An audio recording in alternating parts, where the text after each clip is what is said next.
नमस्कार, स्वागत है आपका उत्तर प्रदेश की खबरों में। मैं हूं आपके साथ सुमन पाल।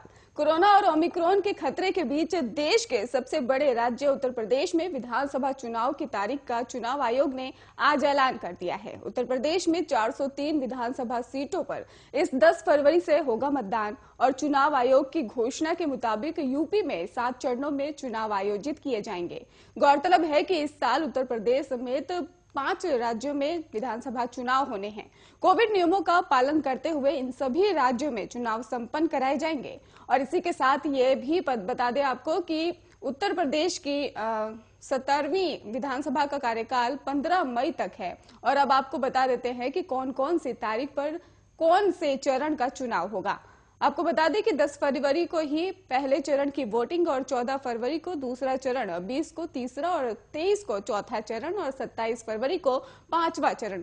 और इसके साथ ही 3 मार्च को ही छठा फेज और 7 मार्च को 7वां और आखिरी चरण। वहीं आपको ये भी बता दें कि पिछले दिनों मुख्य निर्वाचन अधिकारी अजय कुमार शुक्ला ने राज्य में मतदाता सूची को जारी कर बताया था कि इस बार मतदाता सूची में कुल 52,80,882 लोगों के नाम जोड़े गए हैं। इनमें महिलाओं की संख्या पुरुषों के मुकाबले ज्यादा है।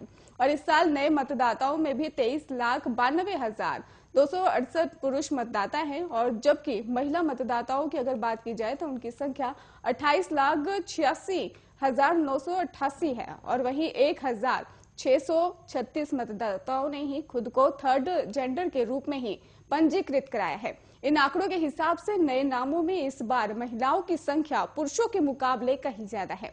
वहीं निर्वाचन अधिकारी ने यह भी जानकारी सामने रखी है कि फिलहाल राज्य में कुल 1,74,351 मतदाता केंद्र हैं। और इसके अलावा आपको बता दें कि चुनाव में ही मतगणना 10 मार्च से शुरू हो जाएगी।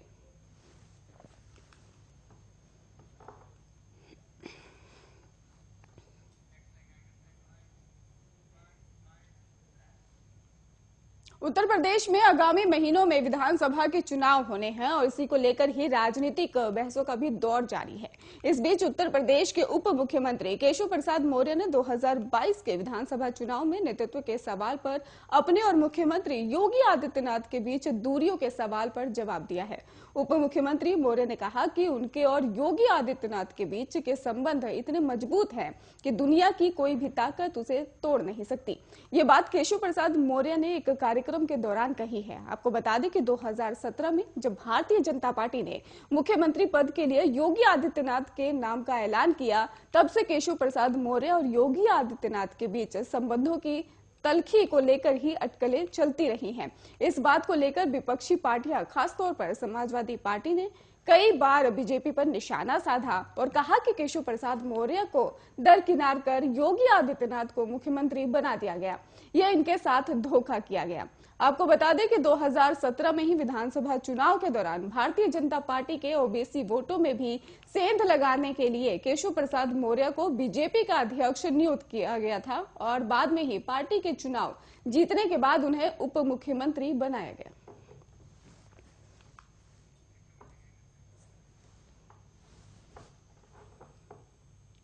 यूपी के कौशाम्बी में ही सिराथू विधानसभा के सयारा मां शीतला गेस्ट हाउस में ही उघान और खाद्य प्रसंस्करण विभाग की तरफ से ही प्रदेश स्तरीय किसान गोष्ठी का आयोजन किया गया।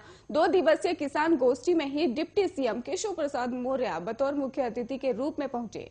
डिप्टी सीएम केशव प्रसाद मौर्य ने यहां कई प्रकार के स्टॉलों का भी निरीक्षण किया और इसके अलावा किसानों से बातचीत कर कई प्रकार की जानकारियां भी ली। डिप्टी सीएम केशव प्रसाद मौर्य ने मीडिया से बातचीत करते हुए भारत और इजराइल के सहयोग से ही 6 करोड़ की लागत से centre of excellence for food उत्पादन का भी एक सेंटर स्थापित हो रहा है और साथ में कई जिलों के लिए भी पीएमएफएमई योजना के अंतर्गत 14 इनक्यूबेशन सेंटर की स्थापना को लेकर भी शिलापट का उद्घाटन किया गया। इसके माध्यम आलू, आम, अमरूद, केला के उत्पादन का प्रसंस्करण किया जाएगा ताकि उनकी फसल बर्बाद न हो। किसान जो पैदा करते हैं उनकी उचित कीमत देने का काम किया जाएगा।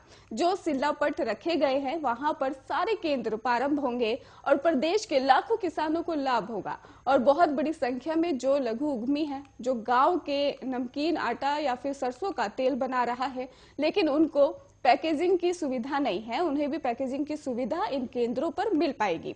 जिन किसानों को कई योजनाओं की जानकारी नहीं है, ऐसे केंद्रों पर भी उनको बुलाकर उन्हें जानकारी दी जाएगी और इसके अलावा उन्हें जानकारी देने का भी काम किया जाएगा। और आने वाले समय में मेरे किसान भी जैसे कोई सरकारी नौकरी करने वाला कह सकता है कि मुझको महीने में इतनी कमाई हो रही है। और डिप्टी सीएम ने कहा कि वो युग पुनः आएगा जिसमें कहा जाता था कि उत्तम खेती, मध्यम बान और नौकरी को तीसरे दर्जे का, जिसे आज लोग पहले दर्जे का मान लिए हैं, वो स्थान अर्जित करने का काम करेंगे। जो अभी नौकरी खोज रहे हैं वो नौकरी देने वाले बनेंगे, ऐसी हमारी कोशिश है। उत्तर प्रदेश में इसी साल ही शुरुआत में होने वाले विधानसभा चुनाव को लेकर सभी राजनीतिक पार्टियां जनसंपर्क कर रही हैं। बीजेपी सरकार ने ही गन्ना मंत्री सुरेश राणा ने भी अपने विधानसभा क्षेत्र में जनता से संपर्क करना शुरू कर दिया है। वे आज गांव कसेरवा मान पहुंचे और वहां उन्होंने कहा कि मोदी और योगी जनता के लाडले हैं, उनको जनता का आशीर्वाद दोबारा भी मिलना चाहिए। वहीं ओवैसी के द्वारा बीजेपी पर हल्ला बोलने के बयान पर उन्होंने विवादित बयान देते हुए कहा कि हमारे पश्चिमी उत्तर प्रदेश में कम खर्च पर डॉक्टर अच्छा इलाज करते हैं। ओवैसी के लिए कम रुपए खर्च कर उसका इलाज अब हमें ही कराना होगा। मंत्री ने कहा कि ओवैसी बीजेपी पर बयानबाजी करता रहता है और मुजफ्फरनगर और हमारे जिले के गांव देहात में अच्छे डॉक्टर कम रुपए लेकर ही इसके दिमाग का इलाज कर सकते हैं, वरना फिर हम उनका खुद भी इलाज करा देंगे। वहीं गन्ना मंत्री सुरेश राणा ने कसेरवा गांव में ही भाषण के दौरान सोनिया गांधी पर तंज कसा। उन्होंने कहा कि इटली में पैदा होने वाले और बड़े दरवाजे वाले गरीब मजदूरों का दर्द कहां देख सकते हैं। बता दें आपको कि प्रदेश में ही विधानसभा चुनाव होने हैं और कुछ ही दिन बाकी रह गए हैं और ऐसे में सभी राजनीतिक दल एक दूसरे पर आरोप और प्रत्यारोप लगाते चले आ रहे हैं।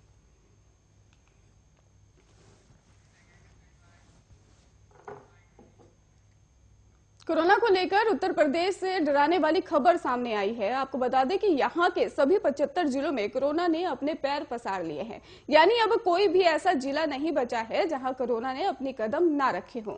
हर जिले से ही कोरोना के सक्रिय मामले सामने आ रहे हैं। यही नहीं, पिछले 24 घंटे में एक भी मौत हो गई है और दिल्ली में से सटे गौतम बुद्ध नगर और गाजियाबाद में सबसे ज्यादा संक्रमण देखने को मिल रहा है। और यूपी में पिछले कुछ समय से कोरोना ने काफी तेजी से रफ्तार पकड़ी हुई है। कोरोना संक्रमण का असर सबसे ज्यादा दिल्ली से सटे गौतम बुद्ध नगर जिले में ही देखने को मिल रहा है। ये जिला कोरोना के मामलों में सबसे आगे है, चाहे नए मामलों की बात हो या सक्रिय मामलों की, दोनों में ये जिला सबसे आगे है। आपको बता दें कि बीते 24 घंटे में ही गौतम बुद्ध नगर से कोरोना के 721 नए मामले सामने आए हैं और 34 लोग कोरोना से ठीक हुए हैं और अब जिले में सक्रिय मामले 2404 हैं। वहीं अगर एक्टिव केस की बात की जाए तो एक्टिव केस और नए मामलों में दूसरे नंबर पर गाजियाबाद है। यहाँ कोरोना के 607 नए मामले सामने आए हैं और 13 लोग इस बीमारी से ठीक भी हुए हैं।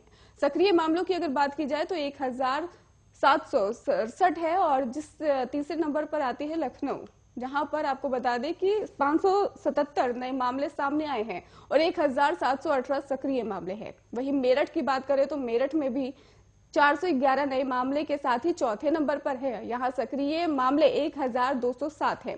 आपको बता दें कि गौतम बुद्ध नगर, गाजियाबाद के अलावा जिन जिन जिले में ही कोरोना के केस बढ़ रहे हैं वहां पर भी बचाव का कार्य लगातार जारी है। वहीं अब वाराणसी, आगरा, मुरादाबाद, प्रयागराज, कानपुर, मुजफ्फरनगर और अलीगढ़, सहारनपुर, इन जिलों में ही पिछले 2 दिनों में कोरोना मामलों में काफी बढ़ोतरी देखी गई है। वहीं उत्तर प्रदेश में पिछले 24 घंटे में कोरोना के 4228 नए मामले सामने आए हैं और 119 लोग कोरोना से ठीक भी हुए हैं। सक्रिय मामलों की अगर बात की जाए तो वो लगातार बढ़ते जा रहे हैं, 12,327 हो गए हैं। इसी के साथ ही महाराजगंज में भी कोरोना से एक मरीज की मौत हो गई है।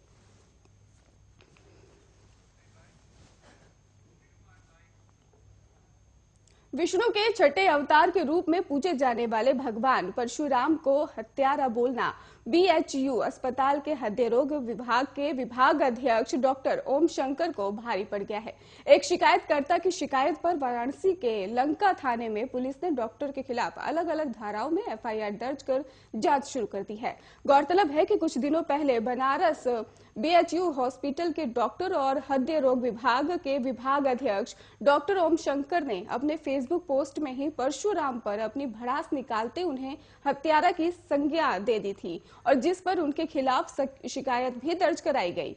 मामले में शिकायतकर्ता बीएचयू के ही विधि संकाय के पूर्व छात्र और वर्तमान में इलाहाबाद हाईकोर्ट के वकील सौरभ तिवारी ने बताया कि उनकी ओर से बीएचयू अस्पताल के डॉक्टर ओम शंकर के खिलाफ संबंधित लंका थाने में भारतीय दंड संहिता सहित कई धाराओं के तहत ही मुकदमा दर्ज कराया गया। वकील ने कहा कि डॉक्टर ओम शंकर के परशुराम के खिलाफ अपने फेसबुक पोस्ट में ही 2 बार हत्यारा कहकर संबोधित कर दिया और इसके अलावा पंडित मदन मोहन मालवीय को भीख मंगा तक कह दिया। और इसके साथ ही उन्होंने कहा कि ये मुकदमा सिर्फ भगवान परशुराम के खिलाफ की गई टिप्पणी पर ही दर्ज कराया गया। बिहार, आपको बता दें कि बिजनौर पुलिस ने ही शराब तस्कर गैंग का भंडाफोड़ किया है और बिजनौर से गैर जनपदों में भी बड़े पैमाने पर अवैध कच्ची शराब की तस्करी की जा रही थी, जिससे पुलिस ने भारी मात्रा में ही अवैध शराब और शराब बनाने के उपकरण और 3 तस्करों को गिरफ्तार किया है। पुलिस तीनों तस्करों को जेल भेजने की कवायद में जुट गई है। दरअसल बिजनौर थाना कोतवाली शहर क्षेत्र के गंग नहर पर ही गैर जनपद के 3 शराब तस्करों को पुलिस ने मुखबिर की सूचना पर छापामारी कर कार्रवाई करते हुए गिरफ्तार किया है। तीनों शराब तस्कर बड़े पैमाने पर गैर जनपदों में ही शराब की तस्करी करते थे, जिनके पास से 2250 लीटर शराब और शराब बनाने के उपकरण भी बरामद हुए हैं। और आपको बता दें कि एसपी सिटी परवीर रंजन ने प्रेस वार्ता कर घटना का खुलासा करते हुए बताया कि जिलों पर शराब तस्कर बड़े पैमाने पर शराब की तस्करी करते थे, जिनको कामयाबी हासिल करते हुए गिरफ्तार किया गया है। फिलहाल पुलिस ने तीनों तस्करों को जेल भेज दिया है।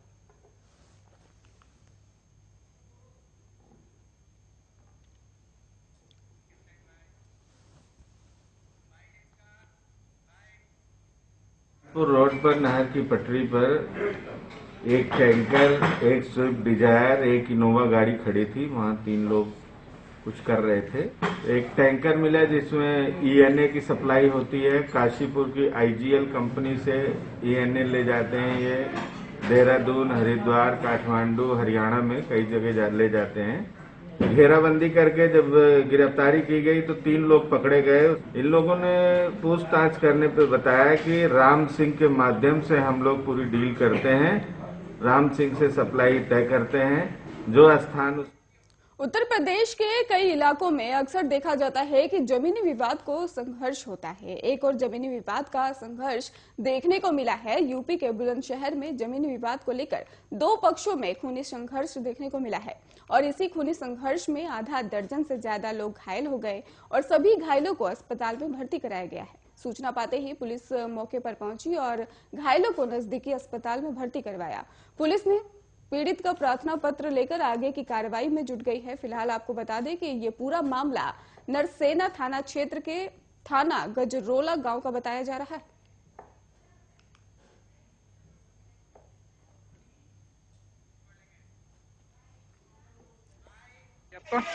गांव कौन सा? थाना। थाना। किस बात को लेकर झगड़ा हुआ था? पानी निकल रहा था, बस पानी के ऊपर ही कि हम तो इधर को ही निकाले। अच्छा, घर को लेकर या घर को अपना बता रहे एकदम चढ़ गए कि ये घर हमारा। आकर हम तो कुट्टी काट रहे। हाँ। घर में आके इन्होंने पहले गाली गलौज कर एकदम इन्होंने आते मारपीट करी। अच्छा। घर पे आके तुरंत ही मारपीट ने पर 1 महीना पहले इन्होंने पिताजी पे पहले बार किया, जब खेती किसार करा रहे हैं। उत्तर प्रदेश में विधानसभा चुनाव को देखते हुए राजनीतिक सरगर्मियां पूरे उफान पर है। तमाम राजनीतिक दल चुनावी मैदान में ताल ठोक रहे हैं और इस बीच ऑल इंडिया मस्जिद इत्तेहादुल मुस्लिम के प्रमुख और सांसद असदुद्दीन ओवैसी ने एक बार सभी राजनीतिक दलों पर हमला बोला और मुसलमानों को साधते हुए कहा कि यूपी में मुसलमानों का उत्पीड़न हुआ है। राजनीतिक दल उन्हें सिर्फ वोट बैंक के नजरिए से ही देखते आए हैं। गुरुवार को आपको बता दें कि ओवैसी ने लखनऊ में एक प्रेस कॉन्फ्रेंस की और एक बार फिर से सभी राजनीतिक दलों को आड़े हाथ लिया है। ओवैसी ने कहा कि यूपी में मुसलमानों का दृष्टिकरण नहीं बल्कि उत्पीड़न हुआ है और सभी राजनीतिक दलों ने उन्हें वोट बैंक के नजरिए से ही देखा है। उन्होंने मुस्लिम समुदाय को जानबूझकर गरीब रखा और उन्हें डराकर वोट हासिल करते रहे हैं। मुस्लिम बच्चों के लिए ज्यादा से ज्यादा स्कूल खोले जाने चाहिए और मुस्लिम बहुल इलाकों में भी ज्यादा बैंक खोलने की जरूरत है। इससे पहले ओवैसी बरेली पहुंचे थे और जहां उन्होंने एसपी, बीएसपी और कांग्रेस पार्टी में भी तीखा हमला बोला। उन्होंने उन्होंने कहा कि ना हम मोदी से डरेंगे, ना हम योगी से डरेंगे, ना हम अखिलेश की बातों में आएंगे, ना हम उसी बूढ़ी कांग्रेस की बातों में आएंगे। अखिलेश यादव और राहुल गांधी मिले थे, गाना बना था और यूपी को 2 लड़कों का साथ पसंद है। फिर सपा बसपा मिल गए और राहुल गांधी यहां से भागकर केरल चले गए।